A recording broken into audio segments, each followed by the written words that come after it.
Before we get going, yes, I know barbers are not open and they probably won't be open for another 3 months, so I need to probably shave my head incredibly short to see how that looks. So I'll either go full bald or just very, very, very short, so maybe a one all over. But welcome back to this week's training vlog. So again, just kind of 3 sessions, 3 kind of random sessions, 2 kind of full weightlifting ones, one like a less kind of specific assistant session. So one thing I wanted to say, I have 2 things to say actually before we get going with the training vlog. So one, I want to know, is it for entertainment purposes? People like these training vlogs because people seem to really like them, which is great. And obviously I'll keep making them, people keep liking them. But, or is it kind of educational purposes, or is it a bit of both? So like, do you watch these because you want to learn more about weightlifting, or you just enjoy watching weightlifting training? Not a lot of people make consistent training vlogs, which is something I'm really trying to do with that. I want to watch more people train. You know, Toshiki has consistently put up training, but he's only doing his back squat training, which is better than nothing, obviously. But, you know, I love watching good weightlifters train. Not saying I'm a good weightlifter, but people seem to like watching training. So if it's entertainment, let me know. And I'll have a look at maybe upscaling some of the production quality. Not that it's poor at the moment, but it could always be better, of course. But if it's educational purposes and you appreciate the commentary, just let me know about that. And then, you know, as it goes any week, just ask any questions in the comments if there's something you want to know more about. And I can talk about that in the following week. Or if it's a bit of both, let me know as well. So I do appreciate that. So at the moment, if you haven't seen, so a lot of you probably watch Weightlifting News Show, there's a discount on the squat program, so WH10, so you'll be 10% off the squat program. So go check that out at seekstrength.com. And this week, hopefully, there will be the release of our 3 snatch specific programs. So there'll be 8 weeks in length, 2 sessions a week. So there'll be like our standalone programs that are snatch. So there'll be 3 separate streams of it. So one will be weak overhead, so it'll be heavily focused on a weak overhead, the max at the end. 2 will be kind of a weak pull or a swinging pull, so we're trying to correct that. And again, 8 weeks, 2 sessions a week, and max at the end. And then finally, just a good old max out session, so a max program. So 8 weeks, just kind of periodized, fairly aggressive production of snatch.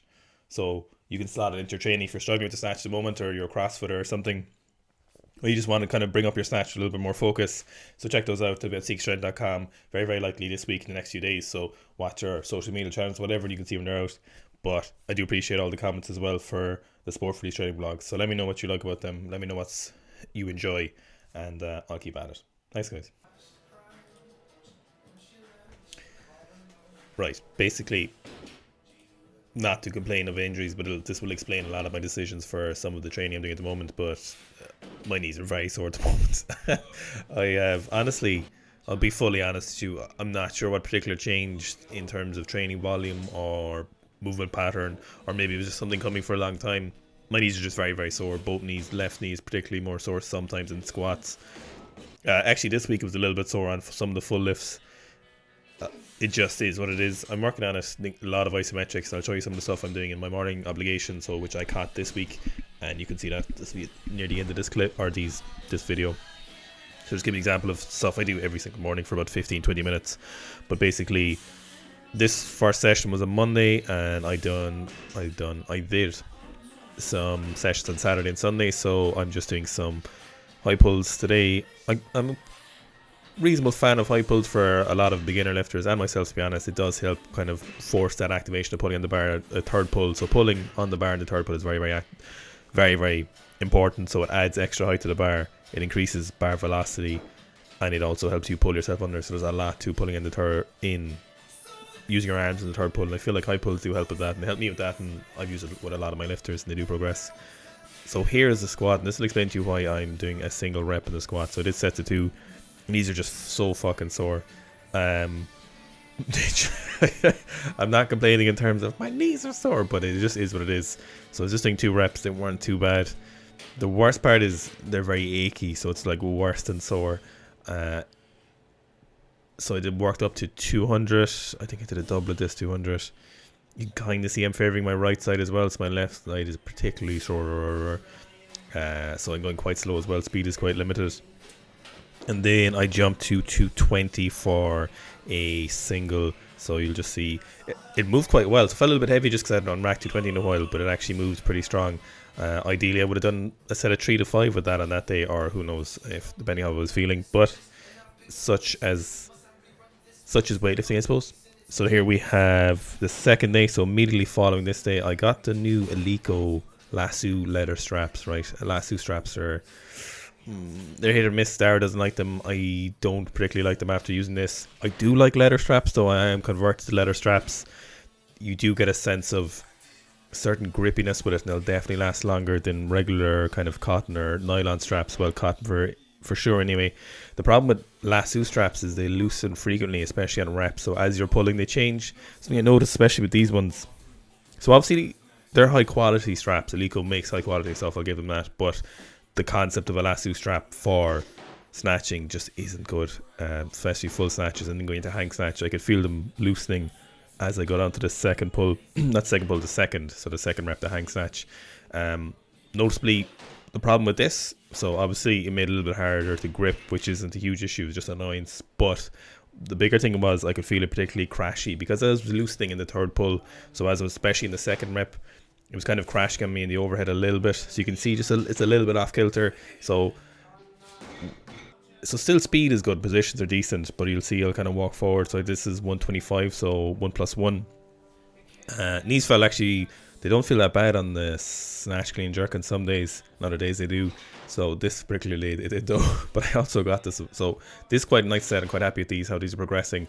But the lasso strap is not the way to go if you're looking at buying a strap. I would say just stick with the good old weightlifting house strap. It's my favourite strap. They don't last that long, but I know Seb said he's trying to upgrade the material, but I've gone through like 3 pairs at the moment, so I bought 2 more pairs in a sale recently. So I just went for 130 for a little single after, just to see how they felt.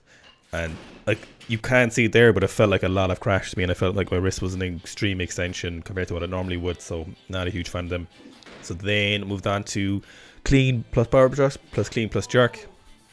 If you're wondering why I was doing power jerk, I was just doing it because I wanted to. Turned out it was a terrible idea because it was even sorer on my knees. It was worse. So I regret doing it, but I do like doing power jerk sometimes, not for any reason.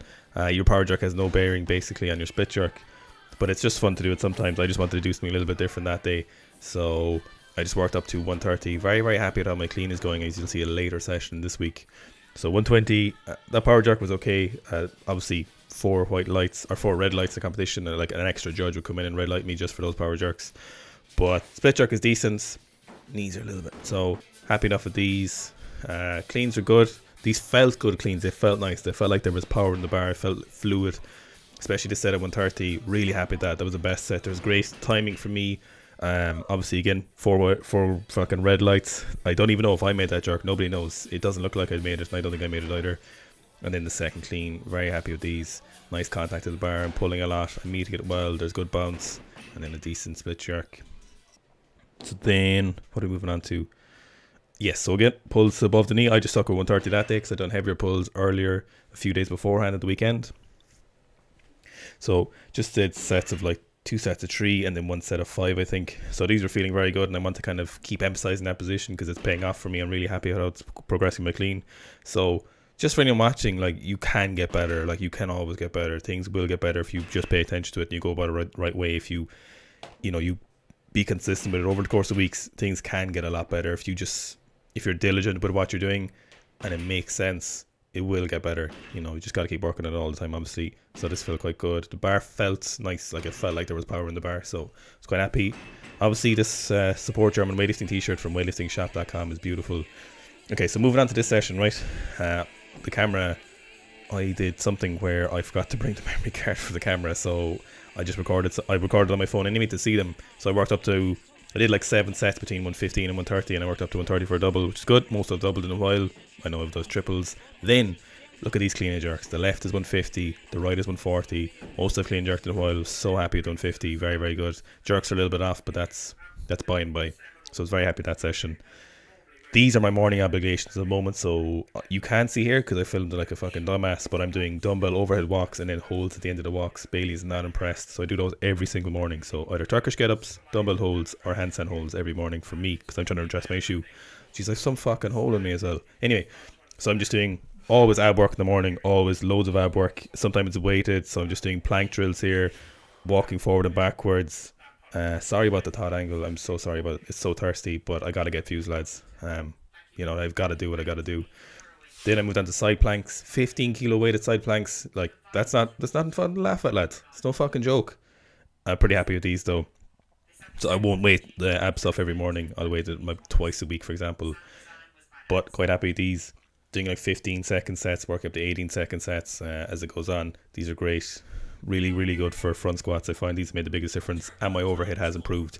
And that separation between my shoulder and the barbell on the front rack on the left hand side is reduced massively from all the overhead unilateral work. You can never have too strong glute meets, so just doing my walks to see if I'll somewhat help my knees. And then we move on to, I think it's pause squats with the band.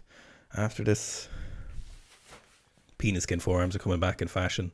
Yep, so pause, full squats, toes forward for these. So we want to get like maximum external rotation. These really force that's something I'm particularly weak at the bottom of the squats. I hold these for like 20 seconds, 25 seconds. So just get a good pump. Try arch. So these are the things that I'm really trying for my knees. There's a lot of good evidence for isometrics and eccentrics for good for your knees. Hashtag Joel Seedman. But those quarter squat isometrics were a murder on my knees, and I started doing them a week ago, and they've gotten a lot better. You should see how much my hamstring shakes when I'm doing them. Finally, this last little clip, right? I've renovated my platform because you don't ever want plywood on top of concrete underneath, and it was rattling like a motherfucker, and it was fucking giving me a fucking headache dropping it. So I limited that ply. We put down harder sheets of cow mats, and then the other older cow mats. There was about 9,000 screws that me and Fitz put on that platform. Okay, thanks for watching. I'm running out of time. Love you, bye.